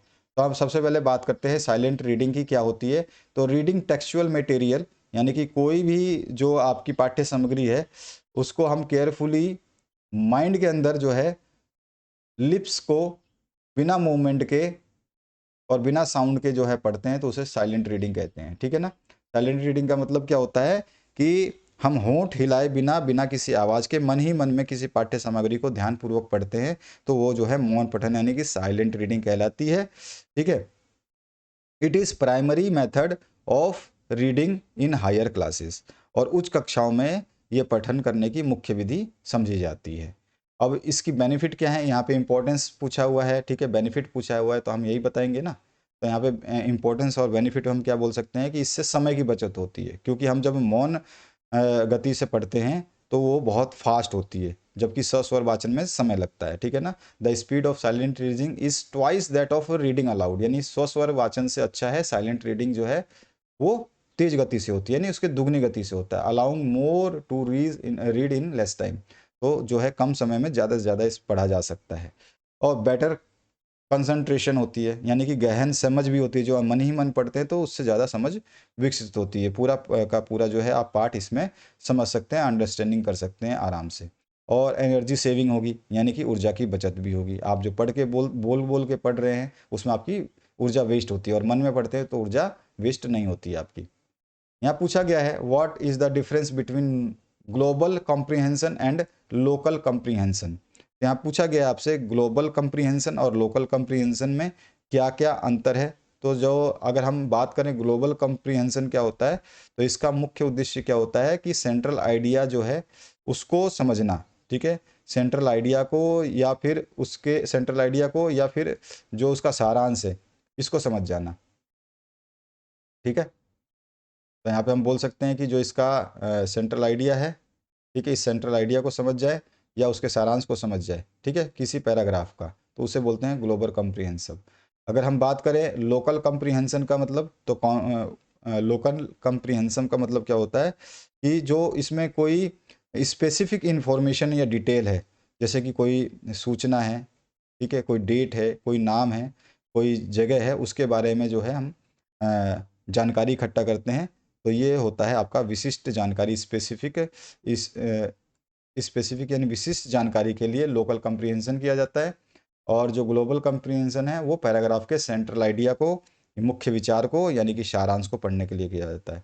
जैसे कि एग्जांपल के लिए ग्लोबल कंप्रीहेंशन में reading a story to understand the theme, यानी कि किसी कहानी की थीम को जानने के लिए पढ़ना जो है ग्लोबल कंप्रीहेंशन के अंतर्गत आएगा। और reading a paragraph to find answers to specific grammar और कॉम्प्रीहेंशन क्वेश्चन, यानी कि हम कोई पैराग्राफ पढ़ रहे हैं और उसमें से केवल कुछ पूछे गए व्याकरण शब्दों को या प्रश्नों के उत्तर खोजने के लिए जो चीज़ पढ़ी जा रही है उसको लोकल कॉम्प्रीहेंशन कहा जाता है। ठीक है, इसके बाद आइए नेक्स्ट क्वेश्चन की बात करते हैं। Name any 3 reading strategies, right a brief note on 1। मतलब आपको एक जो है आपको बताने की 3 पठन की रणनीतियाँ कौन कौन सी हो सकती हैं, किसी एक पर संक्षिप्त टिप्पणी लिखनी है। तो जो स्ट्रेटजी होती है उसमें आपका होता है स्कीमिंग, स्कैनिंग और इंटेंसिव रीडिंग, ये तो होती हैं। ठीक है, तो आपको कोई भी 3 लिखनी थी, नेम एनी 3 बोला है, तो हमने मान लो स्कीमिंग, स्कैनिंग और इंटेंसिव रीडिंग लिख दी है। अब जो है इसकी स्कीमिंग के ऊपर हम जो है नोट लिख सकते हैं, this is strategy is used when the reader has little time, जब रीडर के पास कुछ ही समय है, जो जो आपका मतलब देखो, स्किमिंग का मतलब वो क्या होता है, सरसरी तौर पर पढ़ना, सरसराहट के साथ पढ़ना। स्कैनिंग मतलब होता है विशिष्ट जानकारी को खोजना।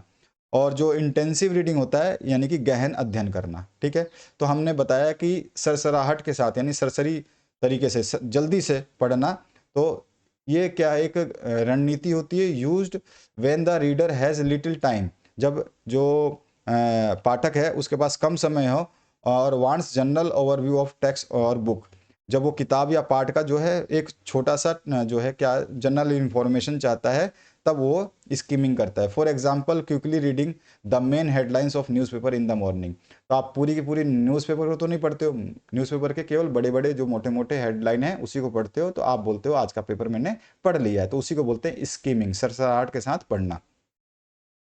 What is scanning when it is used, अब यहाँ पे जो दूसरा है उसकी बात यहाँ पे पूछी गई है। तो देखो आप बोल सकते हो स्कैनिंग क्या होता है, तो हम बोलेंगे स्कैनिंग जो है ये होता है कि और इसका उपयोग कब किया है, तो हम बोलेंगे स्कैनिंग जो है ये रैपिड रीडिंग है।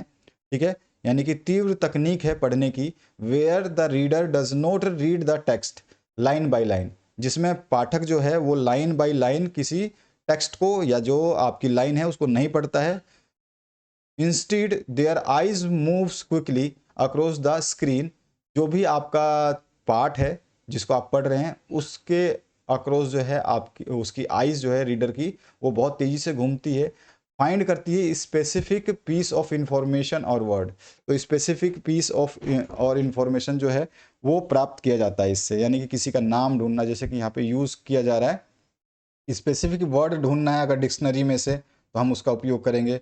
या किसी मोबाइल नंबर को फ़ोन बुक्स में ढूंढने के लिए हम जो है स्कैनिंग करते हैं।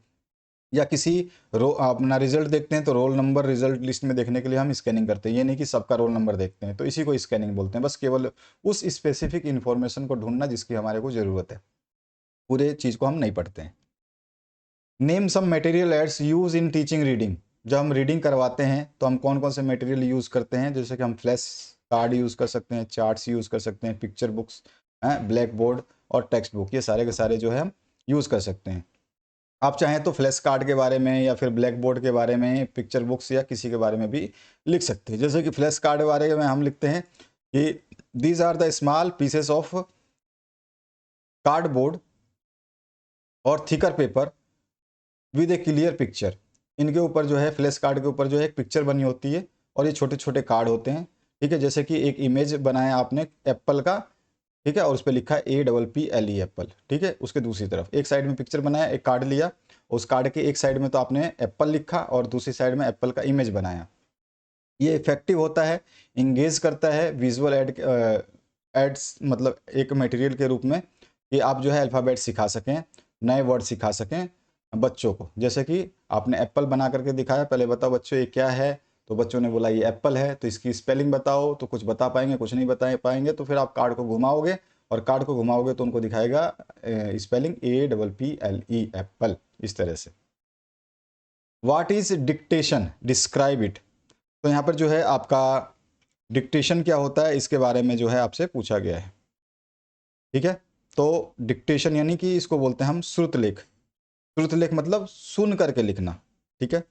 तो when a teacher speaks text और सेंटेंस लाउडली, जब जो है शिक्षक किसी पाठ या वाक्य को जोर जोर से स्पष्ट रूप से बोलता है, ठीक है, स्पष्ट रूप से बोलता है, student write them down by listening, तो छात्र जो है उसे सुन करके लिखते हैं, यही प्रोसेस जो है डिक्टेशन कहलाता है, ठीक है। इसी को सुन करके लिखना यानी श्रुतलेख यानी कि डिक्टेशन कहते हैं। पर्पस क्या होता है इसका, मेन ऑब्जेक्ट क्या होगा भाई, छात्र के सुनने का कौशल का विकास करना, ठीक है, ठीक है, लिसनिंग कौशल का विकास करना, साथ साथ में सुन करके जब लिखेंगे तो उनके राइटिंग कौशल भी विकास होगी, राइटिंग स्किल भी विकसित होगी। ये एक्सीलेंट वे होता है करेक्ट स्पेलिंग एरर, जो आपका स्पेलिंग एरर होता है ना, उनको सुधारने का, और प्रोनाउंसिएशन को यानी कि जो आपके सॉरी पंक्चुएशन को, जो आपके विराम चिन्ह है उनको सुधारने का। जो आप बोल कर लिख रहे हो तो बोल करके लिखवा रहे हो तो बच्चे सुन करके लिख रहे हैं, और सुनने के बाद में वो सही तरीके से लिख रहे हैं या नहीं लिख रहे हैं तो वो अपने सब चीज़ों को सुधार सकते हैं। इसके बाद जो नेक्स्ट क्वेश्चन है इसमें पूछा गया है आपसे, write some main defects in hand writing. तो जो आप लिखते हैं यानी कि हैंड राइटिंग मतलब हस्तलेखन, तो आप जो लिखते हैं उसके प्रमुख दोष क्या हैं वो आप बता सकते हो। तो इसमें हम बता सकते हैं कि जो प्रमुख दोषों में एक तो आ सकता है इम्प्रॉपर साइज ऑफ लेटर, ठीक है, आप जो है लेटर छोटे बड़े लिख रहे हो। इनकरेक्ट स्पेसिंग बिटवीन वर्ड्स, यानी कि जो है आप बोल सकते हो कि जो है दो शब्दों के बीच में बहुत ज़्यादा या बहुत कम जो है जगह छोड़ रहे हो। फिर बोल सकते हैं इनकरेक्ट स्लांट ऑफ लेटर्स, यानी अक्षरों को जो है ज़्यादा झुका के लिख रहे हो, ठीक है। The wrong way of holding pen pencil और पुअर पोस्चर, ठीक है। ये सब चीज़ें जो है आपके क्या है डिफेक्ट्स क्रिएट करते हैं जब आपकी हैंड राइटिंग खराब होती है, यानी कि आपकी पेन पकड़ने का पोस्चर मुद्रा सही नहीं है, आप जो है पेन पेंसिल पकड़ते हो उसकी मुद्रा सही नहीं है, पोस्चर यानी कि आपके बैठने का तरीका सही नहीं है, तो गंदी लिखावट हो जाएगी। इसके बाद आपसे पूछा गया है what is difference between active vocabulary and passive vocabulary. Active vocabulary यानी कि जो है आपका एक जो होता है सक्रिय शब्दावली और एक होता है पैसिव यानी निष्क्रिय शब्दावली में क्या अंतर है। तो words we know well and use regularly wise speaking and writing in daily, example for go beautiful school, ये जो है क्या होता है एक्टिव सक्रिय शब्दावली होती है। वे शब्द जिन्हें हम बहुत अच्छे से जानते हैं और अपने दैनिक जीवन में उपयोग करते हैं लिखते या पढ़ते समय, तो वो होती है एक्टिव वोकेबलरी। पैसिव वोकेबलरी की बात करें तो words whose meaning we understand when listening and reading, तो वे शब्द ये मतलब निष्क्रिय शब्दावली या पैसिव वोकेबलरी वो वोकेबलरी होती है जिसमें वो शब्द शामिल होते हैं जिसे हम सुनते या पढ़ते समय जो है समझ जाते हैं, लेकिन हम जो है अपने दैनिक जीवन में never use daily in writing और कन्वर्सेशन, तो हम जो है उसको अपने दैनिक जीवन में बोलचाल में या लेखन में उसका उपयोग बहुत ही कम करते हैं। जैसे कि आपको बोल दिया हाइपोथेटिकल, ठीक है, और यहाँ पे मैग्नीमियस, तो इस तरह के वर्ड्स हम समझ तो सकते हैं लेकिन जो है हम जनरली जब हम अपने दैनिक जीवन में इनका उपयोग नहीं करते हैं। जैसे कि right two types of simple sentence with example, simple sentence जो आपको बताना है, तो राम गोज टू स्कूल ये जो हो गया, और टाइप्स बताने हैं तो एक टाइप होता है आपका असर्टिव, ठीक है, असर्टिव सेंटेंस, और एक होता है नेगेटिव सेंटेंस, ठीक है, और इसको डिक्लेरेटिव सेंटेंस भी बोलते हैं, ठीक है। ये नॉर्मल एक्ट को डिफाइन करता है, ठीक है, यानी कि एग्जाम्पल जैसे राम गोज टू स्कूल ये नॉर्मल वर्ड है। नेगेटिव जो है यहाँ पे नोट का यूज होता है, सी डज नॉट लाइक टी, वो चाय पसंद नहीं करती, तो इस तरह से जो आप बता सकते हैं। Right homophones give two examples, homophone का मतलब क्या होता है, तो वो वर्ड जो क्या करते हैं सेम प्रोनाउंसिएशन करते हैं, ठीक है, लेकिन उनका स्पेलिंग अलग हो सकता है और मीनिंग भी अलग हो सकता है। ठीक है, प्रोनाउंसिएशन तो सेम होगा, जब हम बोलेंगे तो सेम ही होगा। जैसे सी, सी मतलब कि हम, चलो देखो किसी चीज़ को, और ये सी मतलब समुद्र, ओशियन की बात हो रही है, समुद्र की बात हो रही है। ठीक है, और एक होता है टू, और ये होता है टू। अब देखोगे यहाँ पे कि प्रोनाउंसिएशन तो सेम हो रहा है, सी सी, इसको भी सी बोल रहे हैं, इसको भी सी, लेकिन दोनों का स्पेलिंग अलग है, मीनिंग अलग निकल रहा है। इस सी का मतलब होता है लुक, मतलब देखना है, लेकिन स्पेलिंग इसकी और इसकी देखो अंतर है। बोला तो सेम जा रहा है, स्पेलिंग अलग है और मीनिंग भी अलग निकल रहा है। इसमें भी जो है टू और टू, तो इसका भी आपको बोला तो सेम जा रहा है, ये भी टू है, ये भी टू है, लेकिन दोनों की स्पेलिंग भी अलग है और मीनिंग भी अलग निकलता है। तो इन्हीं को जो है हम होमोफोन्स बोलते हैं, ध्यान रखिएगा। इसके बाद जो नेक्स्ट क्वेश्चन है, इसमें पूछा गया what do you understand bye homonyms, give example. Homonyms का मतलब क्या होता है? अब ये भी मैंने थोड़ी देर पहले बताया था कि होमोनिम्स जो होते हैं, इसका स्पेलिंग भी सेम होता है, साउंड भी सेम होता है, लेकिन केवल मीनिंग अलग होती है। ठीक है, मीनिंग केवल अलग होती है, स्पेलिंग और साउंड दोनों सेम होता है। ठीक है, सेम स्पेलिंग साउंड होती है, लेकिन मीनिंग अलग होता है। ऊपर वाले में जो है केवल साउंड सेम होता है, लेकिन स्पेलिंग और मीनिंग दोनों ही अलग होती थी। ठीक है, तो ये होमोनियम्स में, जैसे कि बैंक, तो ये बैंक मतलब जो है आप पैसे जमा करने वाला बैंक होता है, उसको ही बोलते हैं। ठीक है, और इसी बैंक को जो है हम तट भी बोलते हैं, नदी का तट, इसी बैंक को हम नदी का तट भी बोलते हैं, तो इसको बोलते हैं रिवर बैंक, और इसको बोल सकते हैं फाइनेंशियल बैंक। ठीक है, इसी तरह से बैट, मैंने क्रिकेट का बैट बताया था कि क्रिकेट का एक बैट हो सकता है, और एक बैट जो एनिमल हो सकता है चमगादड़। ठीक है, अब इसी में ये क्या है कि स्पेलिंग क्या है, दोनों का सेम है। बैंक दोनों के लिए, बैंक जो पैसे वाला बैंक है उसका भी BANK होता है स्पेलिंग, और बोलते भी बैंक है, लेकिन मीनिंग अलग निकल रहा है कि वो पैसे वाला बैंक है। और इसी बैंक को जो है नदी का तट, तट बोलते हैं, नदी का किनारा बोलते हैं, तो उसका भी स्पेलिंग बैंक ही होता है, BANK, बोलते भी बैंक है, लेकिन मीनिंग हो गया नदी का तट। ठीक है, तो ये चीज़ अंतर होता है। What is complex sentence, right an example. तो यहाँ पे आपको जो है सीधा सीधा बताना है कॉम्प्लेक्स सेंटेंस क्या होते हैं, जटिल सेंटेंस क्या होते हैं। ठीक है, ये आपसे पूछा गया है। तो सबसे पहले कॉम्प्लेक्स सेंटेंस का मतलब है a sentence that has one main clause and at least one dependent clause, they are usually connected by words like because, although, if, that, when. इन सभी शब्दों से कनेक्ट हुए वर्ड्स जो है वो कॉम्प्लेक्स सेंटेंस कहलाते हैं, जहाँ पर भी ये शब्द मिलेंगे वो कॉम्प्लेक्स हो जाएंगे। ठीक है, तो ये चीज़ आप इसमें बता सकते हो। ठीक है ना, क्लियर है? चाहे तो हम एक बोल सकते हैं, देखो इसमें क्या होता है कि हम बोल रहे हैं कि एक जो वाक्य है, ठीक है, इसमें एक तो मुख्य उपवाक्य होगा, ठीक है, और एक जो है उसके ऊपर आश्रित वाक्य होगा। ठीक है, इसी को कॉम्प्लेक्स सेंटेंस कहते हैं। जैसे कि एक उदाहरण देखिए, I could not come because it was raining. तो यहाँ पर जो है आई कुड नॉट कम जो है, ये क्या हो गया आपका, यहाँ पर बोल रहा है कि मैं नहीं आ सका।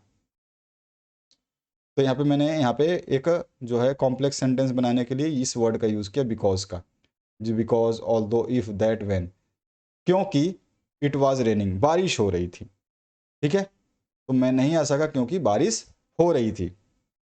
तो यहाँ पर ये वाक्य जो है कॉम्प्लेक्स सेंटेंस है, कि इसमें जो वाक्य बोला गया है यह जो है ये मुख्य वाक्य है। ठीक है, मुख्य वाक्य है, और इस मुख्य वाक्य के साथ में जो है एक उपवाक्य जो है जोड़ा गया है। Define adjective and right it's type. अब एडजेक्टिव यानी विशेषण बोला जाता है इसको, इस विशेषण का जो है आपको बताना है डेफिनेशन क्या होता है। ठीक है, तो word that describe the characteristics like qualities, flaws और क्वांटिटी ऑफ ए नाउन और प्रोनाउन। तो वे शब्द जो संज्ञा या सर्वनाम की विशेषता, गुण या दोष बताते हैं, विशेषता, गुण या दोष बताते हैं, वो शब्द जो है क्या कहलाते हैं, एडजेक्टिव कहलाते हैं, यानी कि विशेषण कहलाते हैं, विशेषता बताने वाले। जैसे कि हम बताते हैं कि ब्रेव बॉय, तो ब्रेव बॉय मतलब आपका ये गुण बता रहा है। ठीक है, और ये जो है एडजेक्टिव ऑफ क्वालिटी होता है, मतलब टाइप्स बोला गया है। इसमें क्या बोला है, राइट इट्स टाइप। तो टोटल कितने टाइप्स होते हैं, इसके 4 टाइप होते हैं, ये याद रखिएगा। पहला टाइप जो है वो होता है एडजेक्टिव ऑफ क्वालिटी, जैसे कि हमने एग्जांपल दिया। ठीक है, तो ये हो गया adjective of quality. Adjective of quality यानी कि गुणवाचक विशेषण। गुणवाचक विशेषण, गुणवाचक विशेषण में ये गुण बता रहा है बच्चे का। बच्चे का गुण क्या है? ब्रेव है, वो बहादुर है। ठीक है। दूसरा होता है एडजेक्टिव ऑफ क्वांटिटी। ठीक है, जैसे कि सम मिल्क, यानी कि इसमें क्या बता रहा है? परिणामवाचक, कि मतलब कितना दूध है या कितना पानी है, मतलब उसकी मात्रा बताती है। एडजेक्टिव ऑफ क्वांटिटी, उसकी मात्रा। ठीक है, तो यानी परिमाण वाचक विशेषण या परिणाम वाचक विशेषण, या फिर बोलते हैं गुणवाचक विशेषण भी बोल सकते हैं। मात्रावाचक विशेषण भी बोलते हैं, लेकिन एक्चुअल में इसको परिमाणवाचक विशेषण बोला जाता है, कि उसमें कितनी मात्रा है, पानी की, गुड़ की, किसी भी चीज की मात्रा। फिर होता है पहला, दूसरा देख लिया। तीसरा होता है एडजेक्टिव ऑफ नंबर, जैसे कि 5 पेंसिल या 5 पेन, यानी कि संख्यावाचक विशेषण। और एक होता है डेमोन्स्ट्रेटिव एडजेक्टिव। ठीक है, इसको संकेतवाचक विशेषण बोलते हैं, जैसे कि दिस बुक, दैट बुक। ठीक है, तो जिसको वह ये वो, तो ये संकेतवाचक, जिसको हम संकेत से बताते हैं। तो ये 4 तरह के एडजेक्टिव होते हैं, याद रखिएगा। नेक्स्ट जो क्वेश्चन है, और इसके एग्जाम्पल्स भी आपको याद रखने हैं, जैसे मैंने बताया। एक जो होता है आपका गुण बताता है, कि मतलब उसका गुण क्या है। एक जो है परिमाण बताता है, मात्रा बताता है। एक बताता है संख्या, ठीक है, और एक बताता है संकेत। इसमें पूछा गया राइट 3 डिग्रीज ऑफ एडजेक्टिव। मैंने 3 डिग्रीज आपको पहले ही बताया था। एक होता है पॉजिटिव डिग्री, एक होता है आपका कंपैरेटिव डिग्री, और एक होता है आपका सुपरलेटिव डिग्री। जैसे कि tall, boy is tall boy, he is a tall boy. मैं बोल सकता हूँ कि जो है इसमें पॉजिटिव डिग्री की मतलब कि जो साधारण विशेषता है, जैसे कि टॉल, टॉल जो है ये साधारण विशेषता है, यानी कि ही इज टॉल बॉय, वो लंबा लड़का है, तो ये उसकी साधारण विशेषता है।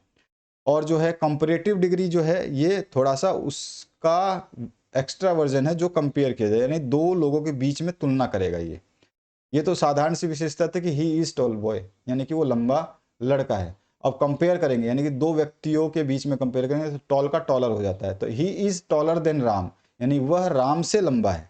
तो लोगों के बीच में तुलना हो जाएगी। और सुपरलेटिव की बात करें तो ये बहुत ही एक्स्ट्रा, मतलब उत्तम अवस्था मानी जाती है, सबसे विशिष्ट अवस्था मानी जाएगी, या विशिष्ट बोल सकते हैं, या श्रेष्ठ बोल सकते हैं। वो अवस्था आती है तो उसको बोलते हैं सुपरलेटिव। टॉल, टॉलर, टॉलेस्ट, तो यहाँ पे आगे ही हमने टॉलेस्ट का यूज किया। He is the tallest boy in the class, यानी पूरी क्लास में ही सबसे लंबा लड़का है। He is tallest boy in the class, यानी कि वो राम नहीं बल्कि पूरी कक्षा में सबसे लंबा लड़का है, तो हो जाएगा सुपरलेटिव, यानी कि सभी से श्रेष्ठ। इसके बाद देखिए next question, explain the difference between transitive and intransitive verb. Transitive verb और इनट्रांजिटिव वर्ब, यानी कि सकर्मक और अकर्मक क्रिया का नाम आपने सुना होगा, उसका उदाहरण देना है। सकर्मक क्रिया requires an object to complete its meaning, तो ऑब्जेक्ट चाहिए उसको, ठीक है ना। अगर इसको अपना अर्थ पूरा करना है तो उसको एक कर्म चाहिए, ठीक है ना। ही रीड्स ए बुक, तो यहाँ पे रीड्स जो है वो कर्म कर रहा है, तो ये ट्रांजिटिव वर्ब हो गया, ठीक है। इनट्रांजिटिव वर्ड जो है not required an object that effect the action remains the object, जैसे सी इज स्लीपिंग। अब स्लीपिंग में यहाँ पर जो है रीड्स ए बुक, तो यहाँ पे ये क्या है, ऑब्जेक्ट की जरूरत है, ठीक है। तो यहाँ पर जो है object requires an object to complete its meaning, he reads a book, तो यहाँ पर जो ऑब्जेक्ट है, यानी कि ऑब्जेक्ट क्या है, ये आपका एक कर्म कर रहा है ना, तो यहाँ पर जो है रीड कर रहा है, क्या कर रहा है, रीड बुक कर रहा है। और यहाँ पर देखिए इंट्रांजिटिव वर्ड में सी इज स्लीपिंग, वह सो रही है, तो यहाँ पर जो है, यहाँ पर देखोगे तो यहाँ पे ऑब्जेक्ट क्या है, यहाँ पे बुक ऑब्जेक्ट है, लेकिन यहाँ पर ऑब्जेक्ट की जरूरत नहीं है, वो सो रही है। वो चारपाई पे सो रही है, नीचे सो रही है, छत पे सो रही है, कहाँ सो रही है, उससे कोई मतलब नहीं है, इसमें ऑब्जेक्ट की आवश्यकता है नहीं। सीधा जो है इसका असर कर्ता पे पड़ रहा है, कर्ता क्या कर रहा है, सो रहा है बस, ठीक है। यहाँ पर कोई भी ऑब्जेक्ट नहीं है, ये अपने आप में ही पूरा वाक्य है, तो इसको बोलते हैं इंट्रांजिटिव, ठीक है, जिसको अकर्मक क्रिया बोलते हैं। नेक्स्ट जो क्वेश्चन इसमें पूछा गया है, write brief about brochure, write some features of a good brochure. तो ब्राउशर क्या होता है इसको आपको बताना है, और अच्छे ब्राउशर की विशेषता क्या होती है। ए हम बोल सकते हैं ब्राउशर ए स्मॉल इंफॉर्मेटिव प्रिंटेड डॉक्यूमेंट और पैम्पलेट, ठीक है। ये क्या हो सकता है, इंफॉर्मेटिव यानी सूचनात्मक छपा हुआ दस्तावेज हो सकता है, या पैम्पलेट हो सकता है, यूज टू प्रमोशन और providing information about A school, college, company और प्रोडक्ट। आप देखते हो कभी कभी वो पर्चा फेंक के जाते हैं आपके सामने, तो उस तरह का जो इन्फॉर्मेशन दिया जाता है जिसको प्रिंट करके डॉक्यूमेंट के फॉर्म में या पैम्फलेट के फॉर्म में किसी चीज़ का प्रचार करने के लिए, जैसे कि स्कूल का, कॉलेज का, कंपनी का, या किसी उत्पाद आप बोल सकते हो प्रोडक्ट का, ठीक है। तो उसका उसकी विशेषताओं को जो है लोगों तक उसकी जानकारी पहुंचाने के लिए इसका प्रयोग किया जाता है, ठीक है। अट्रैक्टिव डिज़ाइन होता है, ठीक है, मतलब इसकी विशेषता क्या होती है, आकर्षक डिज़ाइन होता है, अट्रैक्टिव डिज़ाइन होता है, ठीक है। इसमें रंगों, चित्रों और हेडलाइंस का जो उपयोग किया जाता है, ठीक है। और फिर एक्यूरेट एंड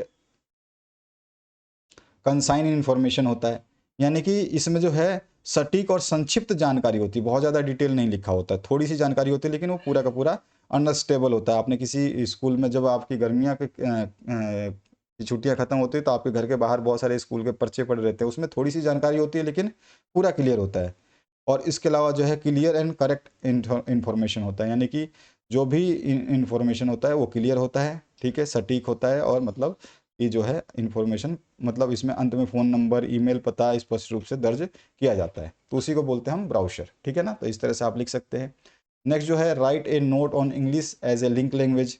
तो जो है अंग्रेजी भाषा को जो है संपर्क भाषा के रूप में हम क्या लिख सकते हैं, नोट लिख सकते हैं। तो हम बोल सकते हैं मल्टीलिंगुअल कंट्री लाइक इंडिया, जो हमारा बहुभाषा भाषित देश है इंडिया, यानी भारत जैसे बहुभाषित देश में जो है English act as a link language, यानी कि अंग्रेजी भाषा एक लिंक लैंग्वेज यानी संपर्क भाषा के रूप में प्रयोग की जाती है। It bridges the gap between people speaking different regional languages.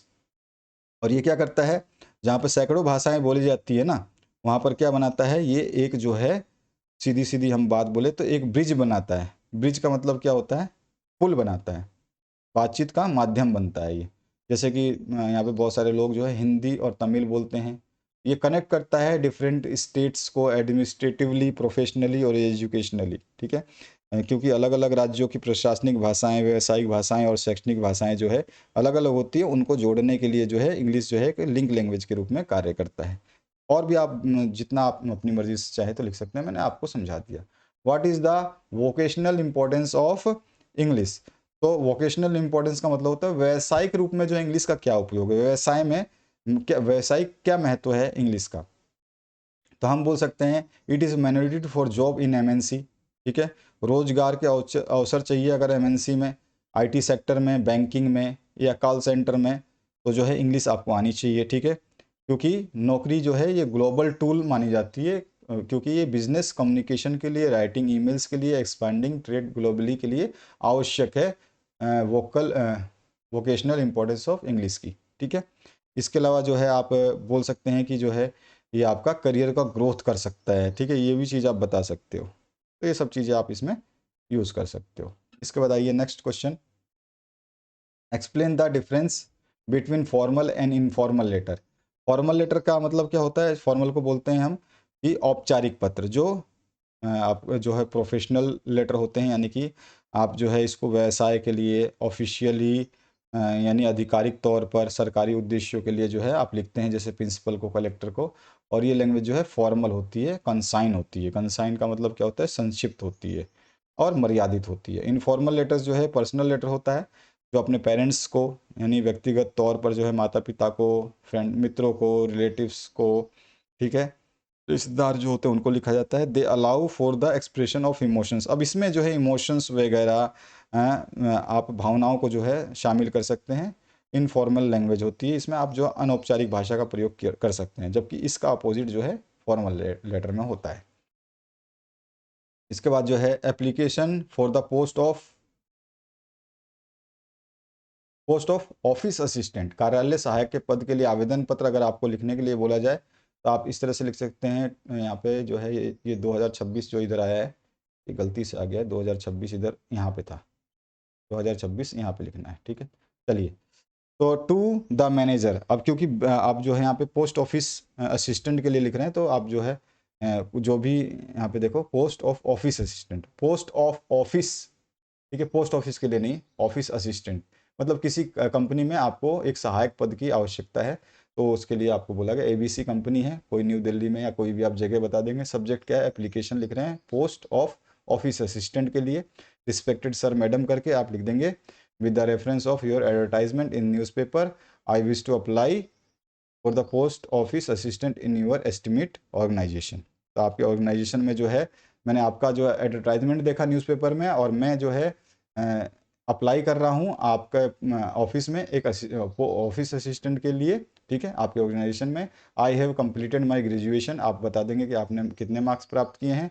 Also pursued diploma in computer applications, जो भी आप खासियत बताना चाहें। I have good communication skills and typing speed. I assure you that if given a chance, I अगर मुझे मौका मिला तो I will work with complete dedication, मैं पूरी जो है अपना डेडिकेट होकर के काम करूंगा, ठीक है। My resume is attach herewith, और जो है आप अपना नाम वगैरह लिख करके ख़त्म कर देंगे। इस तरह से आपको जो है अस्वच्छता की शिकायत है तो स्वास्थ्य अधिकारी को पत्र लिखने के लिए बोला, letter to health officer regarding in sanitary condition. तो जब आप लेटर जब भी लिखेंगे, किसी को लेटर लिखना होगा तो डेट जो है वो आप जिसको भी लेटर लिख रहे हो उसके बाद में डेट आएगा, ये ध्यान रखना। और जब आप एप्लीकेशन लिख रहे हो तो जो डेट है वो आपके साइड में आएगा, ये थोड़ा सा ध्यान रखना, ठीक है। बस ये चीज़ आपको याद रखनी है कि लेटर लिखते समय डेट जो है नीचे इधर आएगा और एप्लीकेशन लिखते समय डेट जो है इधर आएगा। तो अब यहाँ पे लेटर लिख रहे हैं तो लेटर जो है इस लेटर में जो है डेट इधर आया है। तो the health officer municipal corporation Jabalpur MP, ठीक है, इसको मैंने लेटर लिखा है क्योंकि ये बोल रहा है कि letter to the health officer regarding insanitary condition, अस्वच्छता है आपके लोकल एरिया में। तो आप बताओगे, चाहे आप एमपी के हो, जबलपुर के, किसी के कहीं के भी एमपी में कहीं के भी हो, वो नाम लिख सकते हो। म्यूनसिपल कॉरपोरेशन हर जगह का होता है। आप सब्जेक्ट जरूर लिखेंगे, कंप्लेंट कर रहे हो regarding the insanitary condition in our area, हमारे एरिया में अस्वच्छता के कारण जो है ये पत्र लिखा जा रहा है, के लिए पत्र लिखा है। Sir I want to draw your kind attention toward the miserable and unhygienic condition of our locality, ward number, जो भी आप एरिया का एड्रेस देना चाहेंगे वो दे देंगे, ठीक है, कि आपका जो है मैं अटेंशन अपने एरिया के इस क्षेत्र में कराना चाहता हूँ जहाँ पे बद से बदतर जो है कंडीशन हो चुकी है। The sweeper do not clean the streets regularly, जो वहाँ पे स्वच्छता कर्मचारी हैं वो जो है हमारी गलियों को रेगुलर यानी कि नियमित तरीके तौर पर रोजीना साफ नहीं करते हैं। There are heaps of garbage everywhere, यानी कि जो कूड़ा करकट है उसका ढेर लगा हुआ है। Which has become a breeding ground of mosquitoes and flies, मच्छर और मक्खियों का जो है वो हब बन चुके हैं, वहाँ पर पनपने का हब बन चुके हैं। ड्रेन्स आर ऑल्सो ओवरफ्लोइंग, और जो ड्रेन है, जो पानी की लाइनें हैं वो भी क्या है, ओवरफ्लो हो रही है, सड़कों पे पानी आ रहा है। High risk of spreading of diseases like dengue and malaria, और जिसकी वजह से जो है हाई रिस्क बढ़ गया है डेंगू और मलेरिया होने का। Kindly look into this matter immediately and arrange the cleaning of our area. Thank you करते हुए अपना नाम लिख देंगे, ठीक है ना, सिंसियरी करते हुए। तो इस तरह से आपके लेटर पूछे जाते हैं। इस तरह से आपका एक और लेटर पूछा जा सकता है, परीक्षा के समय में ध्वनि प्रदूषण को रोकने के लिए कलेक्टर को आवेदन पत्र लिखना है। तो यहाँ पे एप्लीकेशन की बात हो रही है। तो एप्लीकेशन में फिर से मैंने बताया था, एप्लीकेशन में डेट साइड में आ जाएगा। टू द डिस्ट्रिक्ट कलेक्टर, जो भी आप जहाँ से लिख रहे हैं वहाँ पर सब्जेक्ट जरूर लिखिएगा कि सब्जेक्ट आपको क्या लिखना है, ठीक है। तो आप सब्जेक्ट लिख रहे हैं कि application to ban the use of loud speaker during the examination time, परीक्षा के समय में लाउड स्पीकर को बजाने के लिए बैन किया जाए। रिस्पेक्टेड सर करके आप लिख दोगे कि आपके एनुअल बोर्ड एग्जाम जो है स्कूल का स्टार्टिंग फ्रॉम नेक्स्ट वीक इस, ठीक है। Many religious and social functions are using loud speaker late at night in our area, आप अपने एरिया में जो है लाउड स्पीकर जो है काफ़ी समय से यूज़ किया जा रहा है, लेट नाइट तक यूज़ किया जा रहा है। Due to this heavy noise pollution students are unable to concentrate on their studies and sleep properly. This noise is affecting our academic performance. Therefore, I request you to kindly impose a strict ban on the use of loudspeaker late night until the examination are over। तो इस तरह से आप जो है प्रार्थना पत्र लिख करके रिक्वेस्ट कर सकते हो कि वो बैन कर दे लाउड स्पीकर का, ताकि आपकी एग्जामिनेशन अच्छी हो सके और आप अच्छी नींद ले पाए, अपनी अच्छी तैयारी कर पाए। थैंक यू करते हुए आप जो है अपना खत्म कर देंगे। और यहाँ पे जो है on the behalf of all students लिखेंगे, अगर जो आप सार्वजनिक रूप से बंद करवाना चाहते हैं, केवल आपके लिए तो बंद नहीं करेगा, केवल एक व्यक्ति के लिए, ठीक है।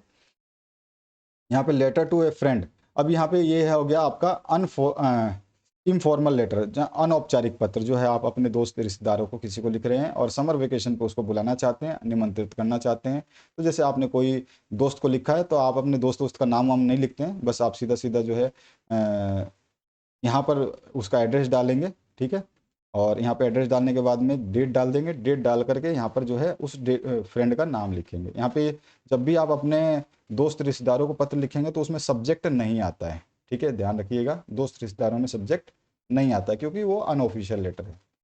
और इसमें फिर जो है आप अपनी कहानी बयां करेंगे कि आप अच्छे हो, ठीक है, और आपके एग्ज़ाम फिनिश हो गए हैं, समर वेकेशन स्टार्ट हो गया है, तो मैंने ये लेटर तुम्हारे को लिखा है कि तुम आकर के मेरे साथ में गर्मियों की या सर्दियों की छुट्टियां बिताओ, यहाँ पे ब्यूटीफुल प्लेसेस है, हम मूवी देखने जाएंगे, हम कंप्यूटर गेम्स खेलेंगे, बहुत मज़े करेंगे, और जो है बहुत क्वालिटी टाइम व्यतीत करेंगे एक दूसरे के साथ में। Please let me know your arrival date, और अपने आने की तिथि मुझे कंफर्म करो, convey my regards to your parents, और अपना लविंग फ्रेंड करके अपना नाम लिख दोगे। तो इस तरह से जो है आपका ये लेटर कंप्लीट हो जाएगा। आई बात समझ में? तो लेटर राइटिंग भी आपको आनी चाहिए सही तरीके से। तो इस तरह से आपके सामने जो ये प्लेलिस्ट आ रही है इसको चेक करिए, इसमें आपको सब कुछ मिल जाएगा। तो इनको पढ़िए और ध्यान से अपनी तैयारी करते रहिए। Thank you very much, have a good day.